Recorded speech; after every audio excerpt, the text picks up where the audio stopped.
I think I said this last time we were together with the media, but you feel really, really fortunate when you're working with him every day. You know, he's got a wealth of knowledge. He's a really, really easy guy to work with. He's a really, really good teacher is the one thing I would say. You know, and he's kind of thought of it from every angle and every vantage point. And he's got a lot of games under his belt. You know, so it's of tremendous value, and you really consider it a blessing as a coach to be around him and get to work with him every day. He's an awesome guy to work with, though. Any of his one-liners stand out? He got a lot of them. Yeah, he got a lot of them. But any of them stand out. I don't think any of them allowed to say here. But no, I'm kidding. No, I'm kidding. No, he's got a bunch of them. No, yeah.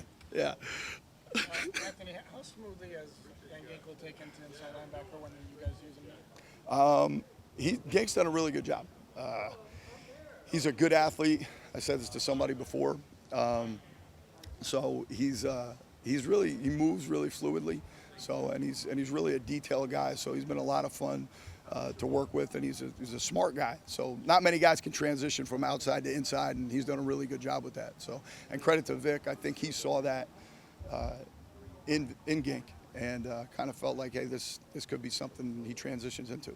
And the biggest challenge for that particular transition would be what is it, reacting?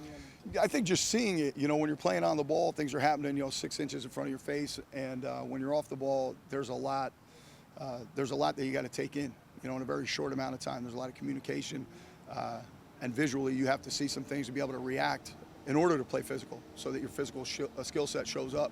And Andrew's done a really, really good job with that. He's worked really, really hard at that.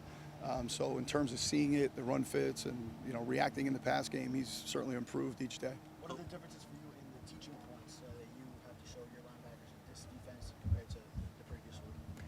I just think from a coverage perspective, there's some things that are probably a little bit different from the past, and the guys have done a good job with that.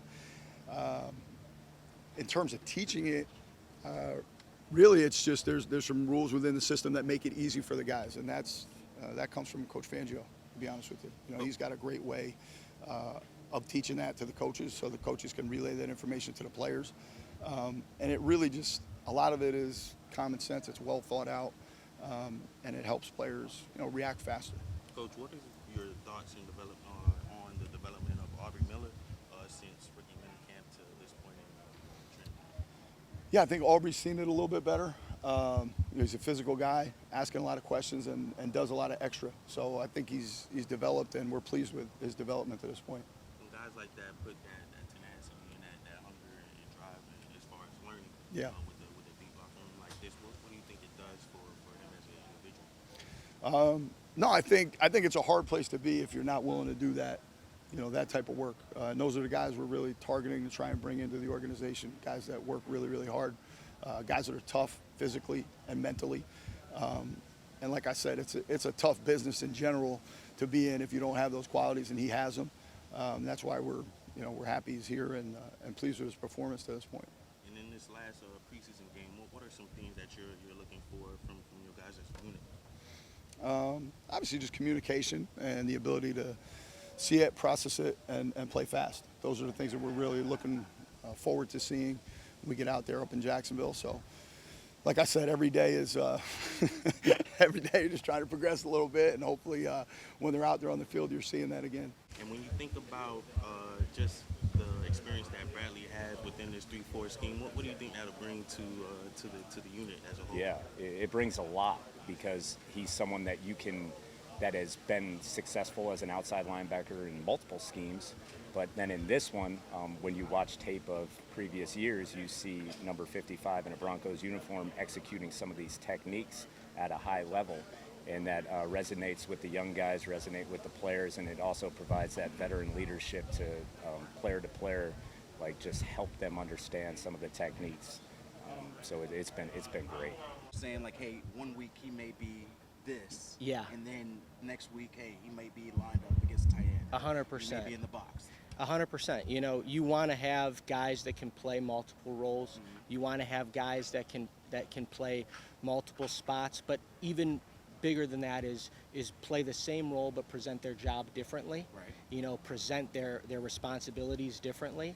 and his knowledge is so outstanding. His tactical and technical understanding of the game is so strong that our ability to be able to manipulate that, like I said, it'll be everything. I mean, that'll and yeah, I hope offenses do have to note where he's at on the field and note what he's doing and how he's looking, and that only helps the guys next to him too. It helps his running mate, it helps X, it helps Jalen, it helps all those guys out there. It helps the front, right? We've I've been fortunate to be a part of a great front in Philadelphia.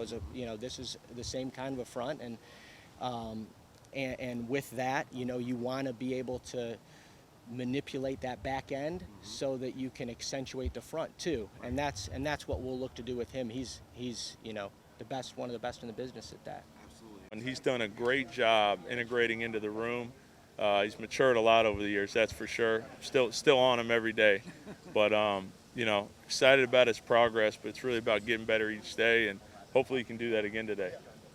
It's interesting you mentioned the dunking part, getting him a college scholarship. I guess it just shows athleticism. Yeah, I'll be honest with you. I was a graduate assistant at USC at the time, and that was you bring up a kid, and like he's from Alaska, and he played, I think, don't quote me on this, but I think 2 years in Oregon. I'll quote you on that. And moved there in with his uncle or something, and to go to a place where they play not that Alaska doesn't play football, but to get him more exposure. And, he came on to visit, and the rest was history. But I remember seeing that video, like, all right, it's not often you see somebody 315, 320 doing that. How much of a role did you play in Brandon coming here?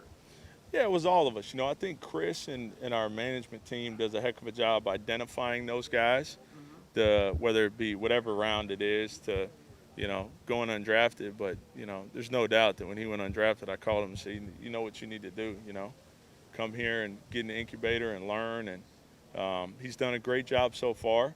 But, you're only as good as your next play. So that's what we're on him about, and hopefully he can continue the progress he's had. Sam, you have X, you have Cater. At the moment, who's your third corner, do you think? We'll see. We're going to put these guys out. We're going to mix and mingle them. And as you've seen over the last couple of weeks,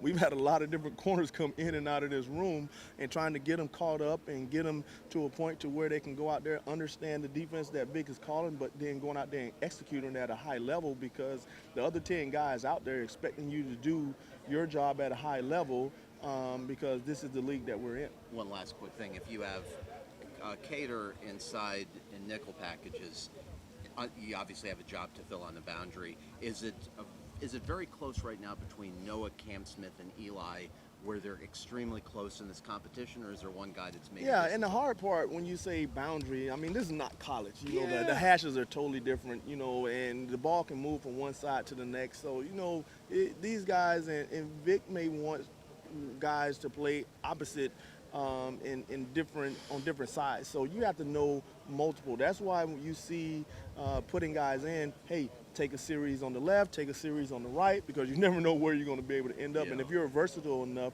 to be able to do both, that's where you have an opportunity to make more plays. So all of these guys are fighting.